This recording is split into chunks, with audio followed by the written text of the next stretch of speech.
Hi, I'm Dr. Mitch Harlan, and welcome to the Truth Talks podcast.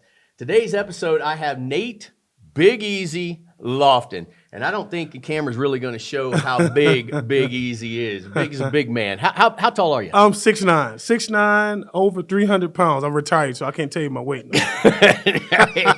You know what? Your story was actually brought to me by producer Chad. He had me at hello when he used the term Harlem Globetrotter. Yes, sir. So you were a Harlem Globetrotter. I'm going to give a little bit of a little dialogue here, and then I want you to take this over. So Harlem Globetrotters is associated with every single person in the world. Yeah.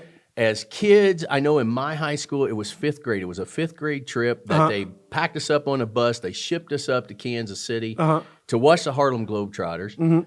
Then as I got older and started having children, now my kids were starting to go to, it was a father-son, mother-son, whatever it was, to go see the Harlem Globetrotters. Yep. So I know a lot of people know about it. Now, I'm going to date the hell out of myself. Mine was Meadowlark Lemon. Of course. Right? Meadowlark Curly Neal. Of course. Yes. Of course. And that was, I'm 52. I see the grays. Yeah, that's exactly right. I see a little of yours too, I'm it's retired. down lower. I'm retired. I clipped this couple this morning for the show. So I want you to talk to me about the massive influence that the Harlem Globetrotters has, and then I'm going to get into how you became a Harlem Globetrotter because that's one of the most amazing stories. So just give me your version of the Harlem Globetrotters. Well, the Globetrotters, man, they've been around since 1926. And a lot of people don't know they was founded in Chicago, actually Hinckley, Illinois, back in 1926. They played the first road game in Hinckley, and they just were black entertainers, and they said they were from Harlem because they wanted people to think they was part of the Harlem Renaissance. Those black entertainers at their best in the 1920s. Really from the south side of Chicago. They only really played in Chicago. And they say Globetrotters because they wanted people to think that they traveled the globe at that time, but they didn't. And they just ambassadors of goodwill, man. They just, from that time, from the start, we just was go around the world, introduce the game of basketball. There's an old picture with me and Dirk Nowitzki, both of us were a lot younger. And we had a conversation, and I was like, man, that's awesome. In Germany, because we go to Germany all the time. And I told him, like, yeah, man, we always over there, and it's always great time. He was like, yeah, I was introduced to the game of basketball by the Globetrotters. So it's just awesome that so many people, young and old, and it doesn't matter if you're 8 or 80, you can enjoy our show. We one of the places that is something that a grandmother can take her grandson to, and both of them going to enjoy it the same. And that's that pure family entertainment that you just don't have anymore. So now, you use the term entertainment, but I remember as well, these were amazing basketball athletes. Like it was like, half court shots that were going in more often than not. And you're like crazy. Matter of fact, I saw you throw the hook shot from about half court in one of the videos. I'm the Guinness World Record leader in there. I got 2 Guinness World Records for the longest hook shot and the longest blindfolded hook shot. We basketball players first. Myself personally, you can look at my story. I'm a basketball player. I averaged a double in college. I took my small school, Division I school, to the NCAA tournament. I was 4th in the nation in rebounds. I could flat out hoop. I tell them all the time, I'll bust your butt. like don't let these tricks fool you. I'll give you 25 and 10 any day. And even at my old age, might have to rest after I play, but I can get you a good 10-10 right now. But yeah, we basketball players first, especially when I got there. It's more entertainment now. Part of the end of my era, beginning of my era is when I got on the team, I was on the competitive team. So every year for the Final Four, we would play the best college players in the NCAA at the Final Four, and we would just hoop. No tricks, no spinning that ball on the finger. We probably would still shoot half court if we get up by 20. But yeah, we basketball players first. So I think that was the respect we had amongst everybody, of the NBA players, because, those are our friends, and we play against them in the summer leagues. We train with them down in IMG in Florida or wherever, and we hoop. When they come down to hoop, like I might have on some red, white, and blue stuff, represent America and the world, but, I'm about my business. So you're right, it's hooping first. All right, so obviously Harlem Globetrotters, what an amazing thing, right? I want to get to the journey that got you there. I'm going to go from infancy, man. I grew up in New Orleans in the 90s. Tough place, murder capital of the world back then, 93, 94. I saw my first murder, unfortunately, at 6 years old, So I don't know how my mother and father did it. They raised 2 boys in that environment, But we never got in trouble. We never get anything. And the basketball was what saved my life. I had a ball in my hand. I was happy. Also, if I had a ball in my hand, all the drug dealers and the gangsters, I was off limits. You know, if that makes sense? Yeah. So if he's trying to do something, let's not do this around him. Let's not let him be involved in this. This is going to be a good kid. So basketball was, I knew from an early age, it was my way out. I was allowed to walk through my neighborhood differently than everybody else. I didn't have to worry about certain things happening because I was trying to do something positive. I was trying to do something right. So, just going through things early, just seeing so many things, I understood I wanted to get out that situation. And I wanted to provide something for my kids that I knew that my mother and father tried to provide for me, but there was in certain situations that it just couldn't. I say something when I do my motivational speak. I say, don't make an excuse, make a change. So I was in this predicament, in the hood, in the projects, growing up, drugs, whatever. My dad on drugs, all this stuff. But that wasn't an excuse for me to go sell dope. It wasn't an excuse for me to go rob anybody, to take nothing from nobody.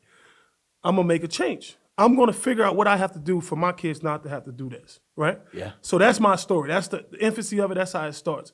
So, and I knew that early. Like, I knew when things would happen, I'd be like, you know what? I'm going to remember this because I don't want my kids to have to go through this. So I bust my butt. I did whatever I had to do. So young, murder, mayhem, everything. I'm going to school. I'm in middle school. I'm going up. I'm going to tell you one story, just how you just think about me in a nutshell. I was real tall, early. Which helps. I played basketball. I wanted to play summer league, AAU. That's what everybody did. That's what you did to get noticed. We couldn't afford it. I had to go to work in the summer to pay for the uniforms for school the next school year. So I couldn't afford the whatever amount of money it costs to go play AAU basketball or travel ball, because if not, I was going to have one uniform for the whole year. Well, my family couldn't afford it. So early, I understood sacrifice. I understood not making an excuse. You know what? I can't go to AAU. I can't be seen. I have to get better on my own. I have to work out. I had to play in the projects. I had to play with the grown men. I was 13 years old playing with grown men in the projects, which is like prison ball, and I've never been, but I would imagine. And it's like, I had to do what I had to do, My dad, he was a longshoreman, worked on the river, used to work on chicken boats in New Orleans on the riverfront. And he got hurt one day. A big piece of paper or something was on a crane. It was about to fall. It was about to kill a guy. My dad pushed him and saved him. Almost cut my dad's foot off. So I was getting ready to go to college. My mom said, Nate, she called me Daniel. My name's Nathaniel. She called me Daniel. Say, Daniel, I know you about to go to school, but I'm going to have to stay home to help your dad rehab. He had no money, Yeah. So you're going to have to go to school. You're going to have to go to work. Because my little brother was 3 years younger than me. He still was in high school. So, I did what I had to do. I worked at Acme Oyster House. It was in the French Quarter, New Orleans. I was the biggest dishwasher probably ever. I probably should get a Guinness World Record for that, being the tallest dishwasher. And you can still shuck an oyster better than anybody. I watched come on now! I got two knives at the house. I'm ready whenever. But that's a whole nother story right there. I love oysters, crawfish. I love it. Anyway, you throwing me off, man. Washing dishes, busting tables, doing what I got to do. 2 years go by. I have my first daughter, Tasia, and okay, it's time for me to go. I need to go to college. I can't. This is not something I want to do. Not no knock to anybody who that's what they're doing, but I don't think this was in my cards. I got a chance to go to a junior college in Kansas, Independence, Kansas. Went there for a year. In there, you couldn't get a full scholarship though in the Jayhawk conference. If anybody know about the Jayhawk community, that conference, I needed a full scholarship because I needed to send my Pell Grant home to take care of my daughter, my daughter's mother, my brother, my father. So I needed this Pell Grant. So I transferred from there to a junior college in Arkansas called West Arkansas. Now it's the University of Arkansas Fort Smith. It's a 4-year school now. I was good. You know what? Got in shape, did my thing, had opportunity to go to different schools. Coach Billy Kennedy, who's now assistant coach at Wichita State, he was the head coach at Southeastern Louisiana University, the school I went to. He was recruiting me hard the whole time. When I was washing dishes, he was still checking on me. How you doing? How your daughter doing? You need anything? You know, never about basketball. Never let's go play. So in all the other schools, they left, they ran. You know, and I'm a loyal person. I'm about loyalty. I'm about loyalty and my respect. You know, I'm an honorable person. You know, so because he stuck with me all those years, those 2.5, 3 years before I went back to school after 2. I went to Southeastern. Could have went to bigger schools, could have went to all these different schools, but I was like, you know what? He was loyal to me. He made sure, and he probably was the reason I went back to school. Like subconsciously, he would always call and say, hey, you know, whenever you're ready, let me know. And went back to school, got to Division I, had my second daughter, right? They're 21 and 17 now. And did my thing. Newcomer of the year, led the team in points and all that stuff. Didn't make the tournament next year, best record, all that stuff. Just amazing career. You know, I'm in a Hall of Fame now in my school. I was on the all-decade team at the school. But here's the issue. This is what I tell the kids. So about making them excuses and making a change, right? Yeah. So I got to be a senior. Went to the tournament, got back to school. I got agents calling, you know. You're going to go to the NBA. You're going to go to the NBA. This idiot, like this one right here you're looking at, I decided I'm going to drop my classes.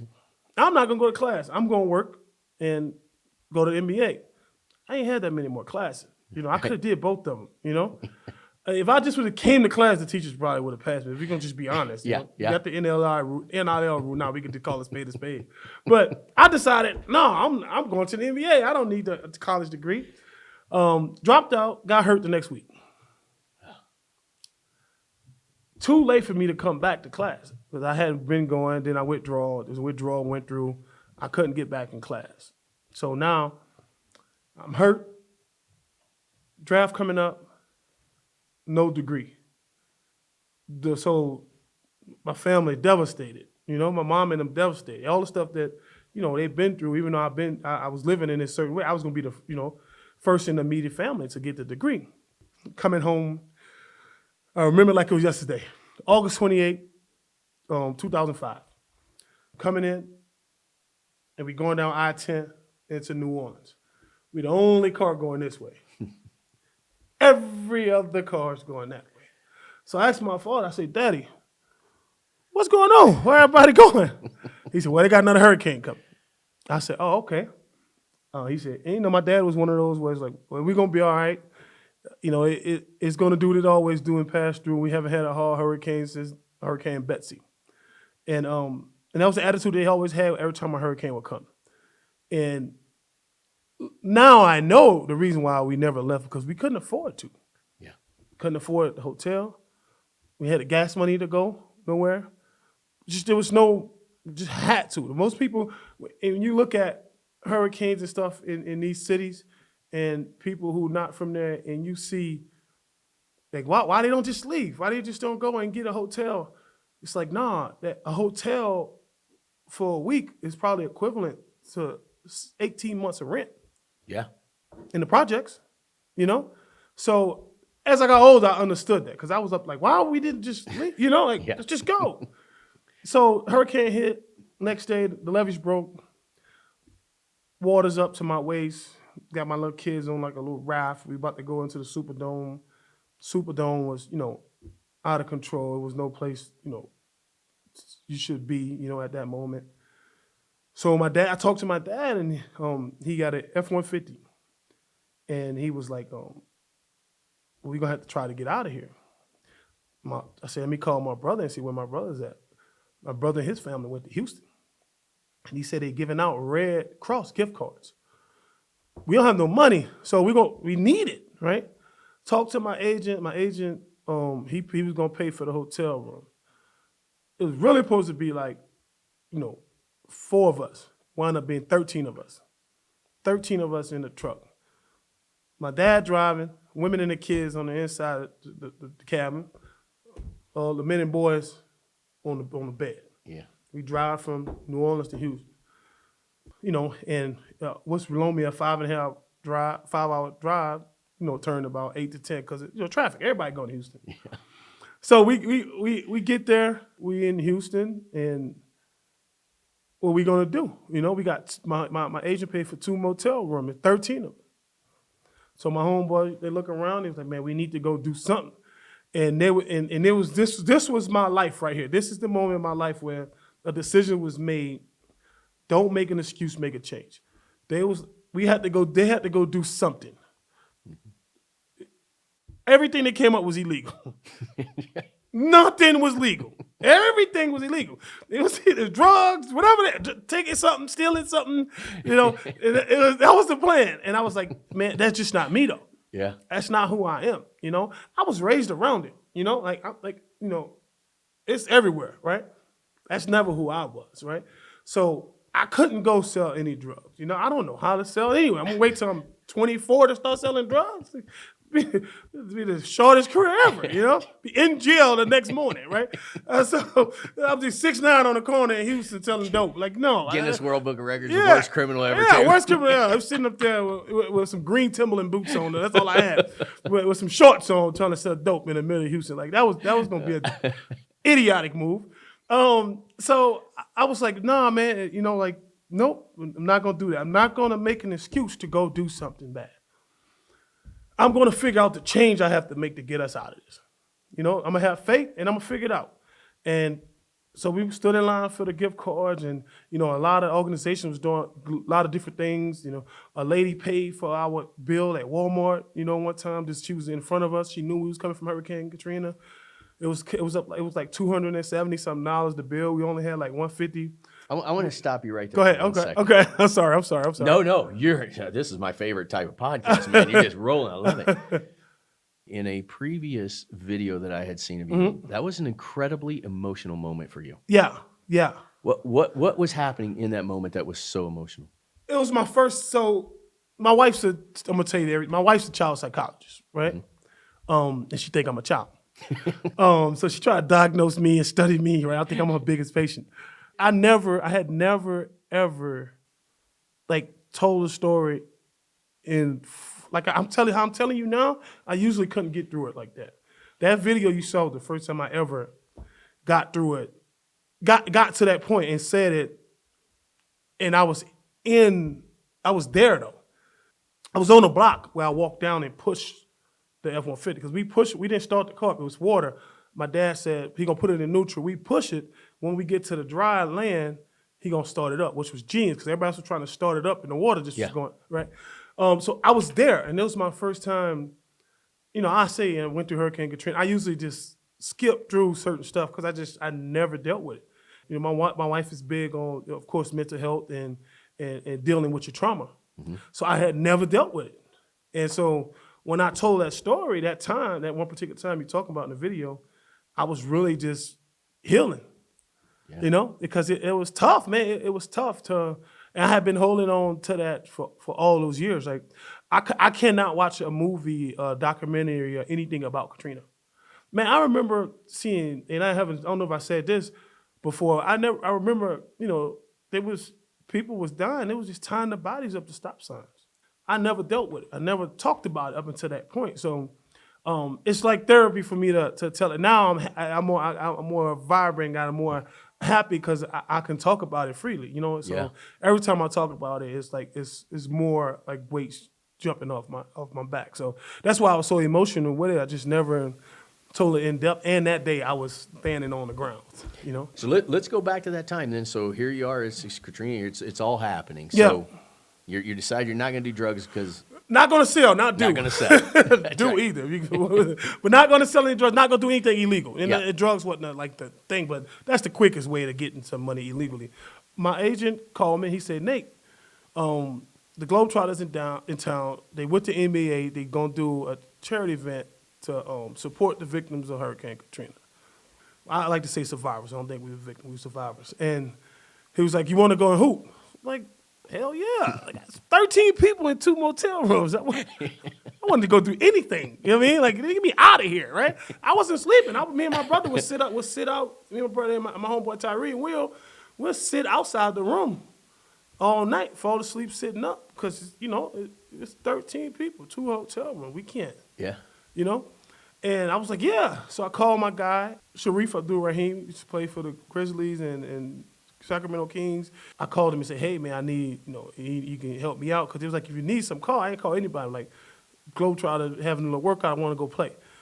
So they called down. I don't know if they called Katrina Mobley, Sam Cassell, one of those guys. They had Houston Ties. Mm-hmm. I remember because it was the We Are One. That was their clothing line. And he sent me some sneakers. And I got the clothes and went. And when I got there, it wasn't a workout. It was actually a tryout. So I said, what? Like, yeah. So I went to hoop. And you had an opportunity to sign a contract that night. So looking back on it, I felt bad for those guys who was trying to try out that day. You apologized to them. Because think about it. They are trying out to do whatever they're doing, right? I got 13 people in 2 motel rooms. We just lost everything, and we already didn't have nothing. So when I'm going on this court, nothing matters because we got to pay for these hotel rooms. My agent can't keep doing this, He got about a week left on it. FEMA hadn't started paying for the hotel rooms yet. All I got is one outfit. We had no room to put clothes in the car. It's 13 of. We got what we can get for the kids. So I said, okay, let's do this. It's a blur now, but I demolished them.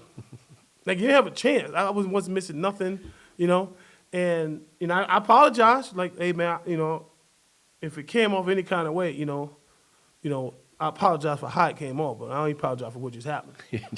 Because I feed my family, literally. Sometimes people say that I'm feeding my family. I'm literally feeding my family. So I got a contract that night, and it was $85,000.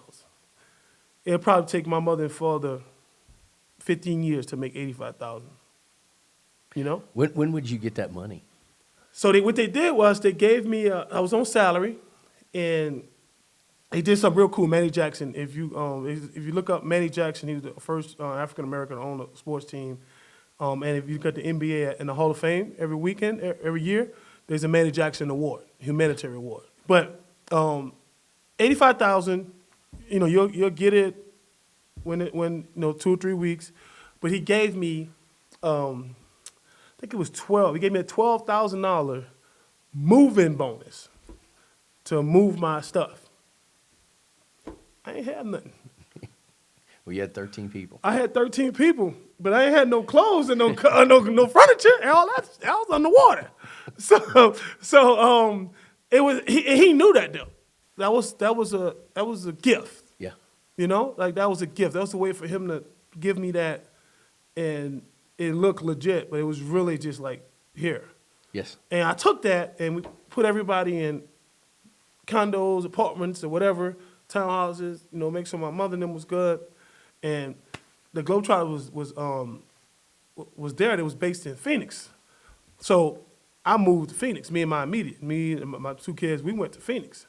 And so started there, rented a house. He gave me his agent, his real estate agent, rented a house. And, that was it. That was the start of it. And, I just finished that. Just past Christmas Eve, I retired. We just went down kind of your journey, and here's what I always think about, and this is one of the things that I'm always interested in somebody's story. But do you think all the stuff that happened to you, including Katrina, otherwise you wouldn't be down in Houston? Maybe you don't get this Harlem Globetrotter gig. Do you believe that's the way your life was supposed to work out? Yeah, and I always say, man, besides the murder. Besides all those the people that was lost, besides the people who died in Katrina, proud of the friends that I lost, in one summer, I probably went to more funerals than there was days, and besides that, I wouldn't change anything. I wouldn't change our financial situation or nothing because it made me appreciate everything I have now, and it made me work for it. It made me have the attitude of not make an excuse about anything. My wife blown away. Stuff happened. And I'm chill. I'm calm. I'm calm. I'm relaxed. It's gonna work out. God gonna make a way. We gonna figure it out. And whatever you believe in, whoever you pray to, she gonna make a way. And I feel like it's all lanyard for me. I was told at 16 that, I wasn't going to make it to 18, So for the be 40 going on 41, I've been to 90 countries. I hung out with the Pope, Yeah. Like, Kings and queens is what they say with Harlem Globetrotters. yeah. Kings, queens, and presidents. Yeah, kings, queens, presidents, and popes. I hung out with the Pope. Me and him chopped it up. I had an audience with the Pope. And it's like that's like that wouldn't have happened if the things didn't happen. The most important thing to me is my kids, right? The next thing is my wife. And if it wasn't for the Globetrotters, I wouldn't have met her my first year here in Denver. And she means so much to me on a whole different level that I wouldn't change nothing. I would go through every pain, every struggle, every night of not eating, every night of hearing gunshots and seeing stabbings and murder. And man, at 9 years old, man, I saw somebody get beat with a baseball bat. You ever seen that before? I'm not. To hear a baseball bat breaking bones is the worst sound in the world. I was 9 years old. And that was the first of probably 6. It was the crack era, That was happening. But that's trauma, right? And that sucks. That's nothing to glorify. I use that to go talk to these kids I go talk to go down to these different programs and these different schools to try to help those kids, because there's kids who've seen that stuff, who are going through that stuff. And I just want to be like, you know what? I saw that too. I saw those murders too. My best friend was killed. This happened. I didn't make that an excuse for to go do something bad. I made a change. I said, I'm going to change my family, and then once I do that, I'm going to try to help everybody else.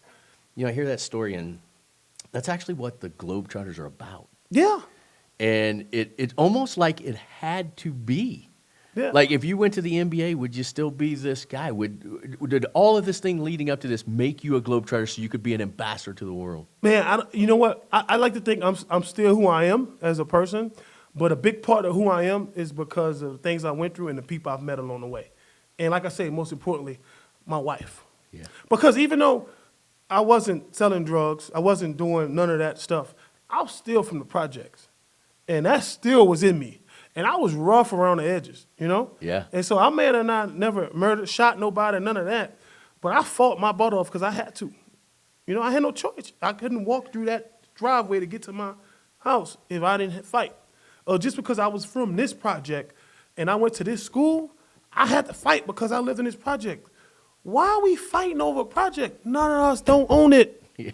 Our parents don't own this. We fighting over neighbor. We don't own this stuff. And I never understood that. Just because I live in this project. This is where my grandmother was at when they opened it up in '66. Because I lived there and you live here, we got to fight. No, I feel it and I see it, and it's all over your story. Mm-hmm. Your whole story says that. And, oh, man, number one, it's just kind of cool because every kid in the world knows a Harlem Globetrotter or has been to a Harlem Globetrotter show. Right. And then just being able to sit here and talk to you, not only from the Harlem Globetrotter thing, but I'm so into stories and helping people and people who are going through some stuff. And then to combine the celebrity of a Harlem Globetrotter to just this incredible human being, massive human being. I mean, I think we should probably throw in we put that. It's an incredibly awesome, massive human being. Yeah. Are you calling me fat, Mitch? No, I'm calling you massively tall. All right, okay. Yeah. Thank you. Yeah, I always say I'm the perfect weight for a guy your size. I like that. I'm gonna use that one. It's perfect. But what I always do like to bring out in the stories is when I saw you get emotional in that thing. It actually wasn't your eyes that were watering, but it was emotional. I saw your heart, and I'm like, oh my God, that's this guy's all heart. Yeah. And then to know that you do motivational speaking. I mean, I always feel like if we were going to do this show and we're going to do these things, we owe our listeners, we owe people that open book into the open kimono of this guy, right? That is just this awesome, incredible human being. You do motivational speaking, and again, we're going to get into what you do now and all of that good stuff. But I just happen to believe in just the entire story and package that you have. I just feel like this was exactly the way that you were designed to be. I think so. I agree. I agree. I think I was, the Globetrotter that fit. I didn't have to be anything else, I didn't have to be this tough guy, in the NBA, big bruiser or whatever. I love those millions that come with that, but, I wouldn't have met my wife. Yeah. I wouldn't have my boys. I wouldn't have, we got another one on the way. So, I think that, I like to think that I'm me. I'm Big Easy, right? And I became a Globetrotter. The Globetrotter is this massive, beautiful, positive thing. I like to think that I made it better. It made me better. So after 16, 17 years, it just made me bigger. I was able to go around the world and showcase, who I was, And I did the show Amazing Race, right? People love me and my teammate on it, Flight Time. And they enjoy it. Like, man, I'm so race. And people always say, man, me and my kids used to sit down and watch that. And we love how your attitude. We love who you are. We love. And so I know that. I know that they looking at me, me and him, two African-American running around the world for $1 million. We got so many people looking at us on so many levels. We're Harlem Globetrotters. We're both of us are fathers, I want to set a good example, but I want it to be me, though. So I wasn't going on there being fake. You can't be fake in life. I don't care what you say. You are who you are before you got here. So no matter what you're trying to pull off, at some point, the real going to come out, whether it's in a restaurant, in the airport, in the cigar bar. At home behind closed doors? At home. Whoever you are going to come out. So it's easier just to be me. That's what I was. Like, I was a Globetrotter, but I made the Globetrotter take my personality, take who I am and the things I was taught. Because even though I grew up in the project, it wasn't all bad. It taught me loyalty. It taught me honor. It taught me to have respect and be a man of your word. Because you can lose your life if you wasn't. And we ain't have nothing else either, right? So even though I come up in that situation, it's a part of who I am. That's why I wouldn't change it. I love it, and like that made me who I am. That molded me who I am. That's why I could sleep every night. That's why, besides, I'm handsome, of course. I know you're probably thinking that. I was getting to that. Yeah, well, yeah. I'm doing all this research, right? I'm doing all this research. I haven't even got to the Amazing Race yet, and then you just blow that stuff right out sorry. there. I'm thinking, oh, man, what was the last 2 hours of my life? This guy just totally I'm jacked sorry. it I'm sorry. But there's a lot of mirrors in my house. a lot of mirrors. And it's not just because, we have a beautiful family, but I'm not afraid to look at me. Seriously. Yeah. I'm not afraid to look at me because I look in that mirror and I respect what I became. My father passed 12 years now, 2009. And I hope, and I pray. And he told me this on his deathbed. He proud of me. That's all that mattered to me. Everything my dad went through, I know the struggles he had with addiction and everything. He was up against it. It was 11 years old when he had to work. It was 11. You got kids? Yeah. Imagine your 11-year-old child have to fend for everybody. Amazing. I can't fault him for anything, but you know what? He produced me. Look at me now, And before he passed, he saw me. We do everything. We ain't go to jail. None of that crazy stuff that happened. So, like that's me. I love that. That's what it's about. It's about not making none of that stuff as an excuse. I made a change. I do want to ask you one question. Mm-hmm. Tell me about that first night, man. You're on that court. You made it. Well, it was crazy because I had never seen a Harlem Globetrotter game live. Couldn't afford it. So my first time at a show, I was in the show. Yeah. I was part of the show. And I mean, it was fun, because I just had to hoop. I didn't have to, when you rookie, you don't have to do none of the tricks and none of that. I can hoop. So I went and I hooped, we just hooped and it was crazy and people asked for my autograph and I didn't know how to sign the autograph. I didn't understand, because I didn't understand the magnitude. I didn't understand how big the Globetrotter was, Yeah. And it was awesome, man. It was amazing, The first time I played was actually in India, It was my first game was in Chennai, India.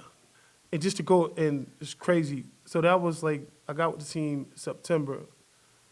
So that trip probably was like October because I would domestic tour start Christmas morning. So now I'm in India.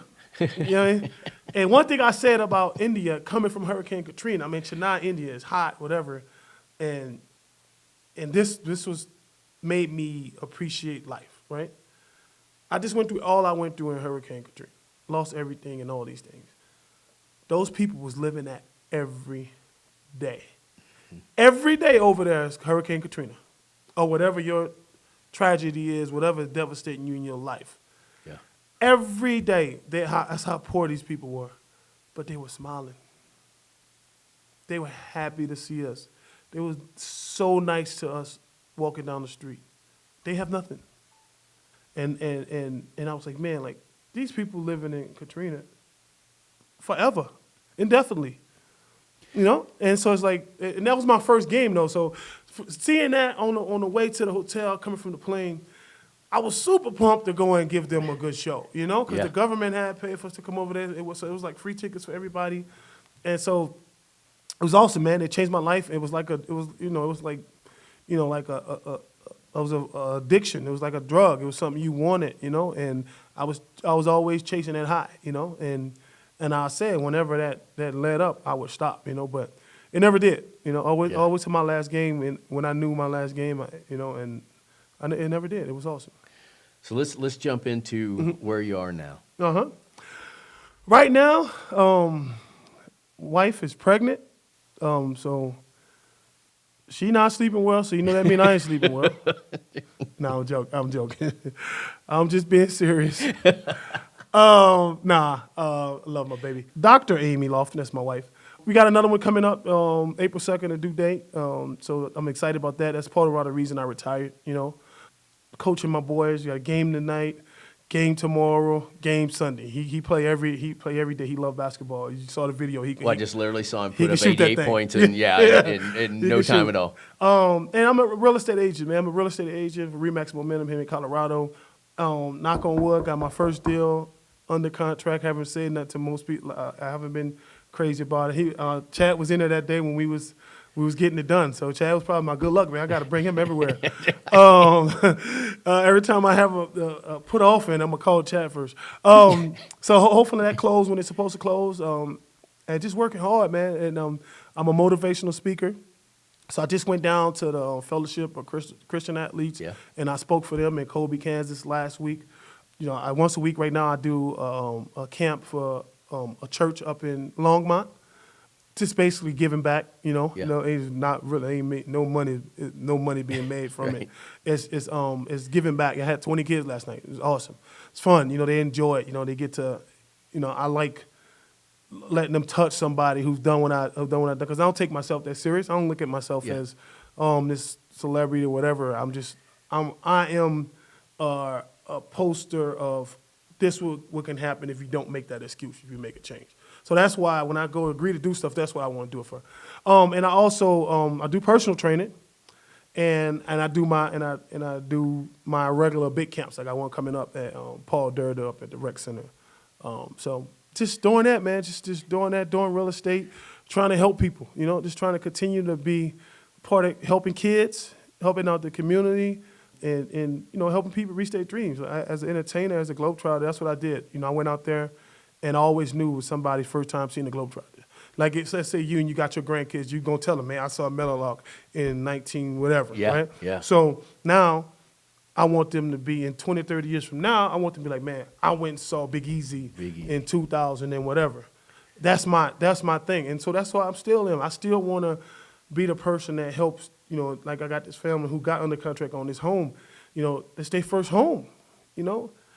Screamed through the phone when I called and said they got it, you know? Like, that gave me that feeling of hitting that half-court hook shot at the game, you know? Yeah. So I got a new thing to chase, you know? I got a new joy. So I'm just happy, man. I feel good. Just, you know, I have no pressure from traveling for 5 hours and no politics of the organization. You know, I'm my own boss, and all my stuff for the real estate, for the motivational speaking, for the training, for the camps. I set my schedule. Yeah. And What a beautiful life. coming from leaving Christmas morning and coming back June, that's what I was doing. I was traveling on the bus for 6 months, and then still coming back and going overseas and all this. To be there for my family now is awesome. To be able to go and coach my son tonight, to wake up and make breakfast for my wife tomorrow, and when the boys take a nap, she's pregnant, rub her feet or her back if that's what she needs. That's life. I'm living. That's living. All that traveling, I enjoyed those places I've been to, but I can go to those places again. And I'm going to get her on a podcast and do a show with her, and we're going to find out if rubbing that feet, it really exists. No, it happened. Oh, yeah. It probably didn't happen as this much as she wanted this pregnancy because I was doing all this stuff, I'm telling you. But it happens. Dude, you're almost too good, and you're ruining it for a lot of us men, man. My wife be like, you didn't rub my foot down one damn time. What are you talking about? Well, it's the sacrifice. She sacrificed a lot. When I was leaving for all these years, she was a single mother, man. Yeah. She's a single mother for 6-7 months out the year, on top of being a doctor. Yeah. A child psychologist. So she's helping all these families too. Oh, we're certainly going to get her on the show because I have a whole dynamic about all that too. But I'm not going to let you off the hook quite this easy. Go ahead, let's go for it. The thing about this is, man, I feel so connected to you, and I just literally met you today. I mean, I did a lot.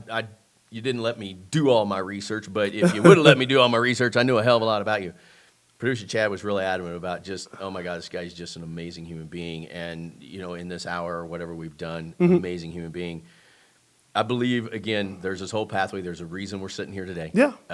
And so I know Producer Chad will do this, but how do people get a hold of you for your real estate? Is there a phone number? Yeah, you can go to my website, nlofton.remax.com. You can hit me on my IG. My phone number, 504-358-9528. For my motivational speaking, you go to Nate Lofton Bookings at Gmail. Just go on any one of my Instagram, my Twitter, Facebook. I'm on all that now. I used to didn't be on anything, but I'm on all that because of that.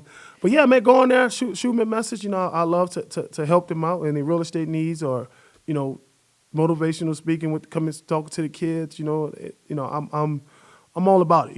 If it makes sense, I'm there. You're just a crazy, amazing human being. I appreciate that, and man. I hope that I hope all of our listeners, especially here locally, come use you. I mean, again, it's like whenever you give a referral out something, that's the biggest compliment people can give when they give out a 100%. referral. Yeah. And 100%, oh my God, you're an amazing individual. Appreciate and that. people should spend their money and their business on you. I appreciate that. I appreciate you coming on our show. Thanks for having me, man. I love the easy shows where the guy can just go off and tell Yeah, the whole hey. entire story.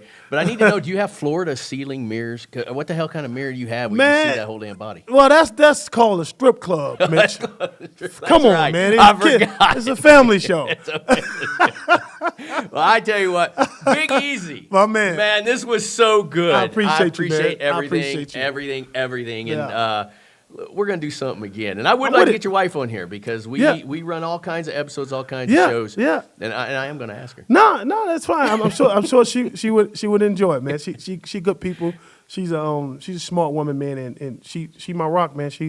She does everything too. She's like my admin. She does everything. She balanced the book. She's the reason my credit score is in the 800s. I'm gonna keep it real with you. If it wasn't for her, I'd probably be sitting up here with this tank top on with no socks, no shoes. Well, I know your heart's got to be big just because it's got to supply that big old tall body of yours. Yes, sir. But it's made of gold, and I hope everybody that, hears that from this podcast Thank you. and does everything they can to help support you. My man, I appreciate you, man. Much love.